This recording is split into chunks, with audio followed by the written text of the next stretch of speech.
நம்ம Ashwin sweets and snacks export பண்றதுக்கு 7373041434 மற்றும் www.ashwinsweets.com கான்டாக்ட் பண்ணுங்க. நீர்பிடிப்பு பகுதிகளில் பெய்த கனமழையால் கன்னியாகுமரி மாவட்டம் பேச்சிப்பாறை அணையில் இருந்து வினாடிக்கு 2000 கன அடி நீர் கோதை ஆற்றில் திறக்கப்பட்டதால் ஏற்பட்ட வெள்ளப்பெருக்கு காரணமாக திருப்பரப்பு அருவியில் குளிக்க 3வது நாளாக தடை விதிக்கப்பட்டிருக்கிறது. மேலும் விவரங்களோடு இணைகிறார் செய்தியாளர் சேகர். வணக்கம் சேகர், விவரங்கள்.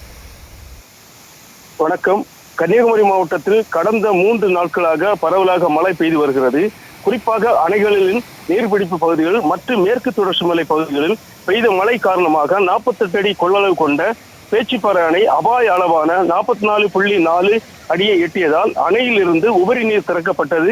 பேச்சிப்பாறை அணைக்கு வினாடிக்கு 1000 கன அடி தண்ணீர் வந்து கொண்டிருப்பதால் அணையில் இருந்து நேற்று முதலே வினாடிக்கு 1800 கன அடி உபரி நீர் வெளியேற்றப்பட்டு வருகிறது. இதனால் கோதை ஆற்றில் வெள்ளப்பெருக்கு ஏற்பட்டு திருப்பரப்பு அருவியில் நீர் ஆக்ரோஷமாக பாய்ந்து செல்கிறது. இந்த நிலையில் சுற்றுலா பயணிகள் பாதுகாப்பு கருதி திருப்பரப்பு அருவியில் குளிக்க 3வது நாளாக தடை விதிக்கப்பட்டுள்ளது.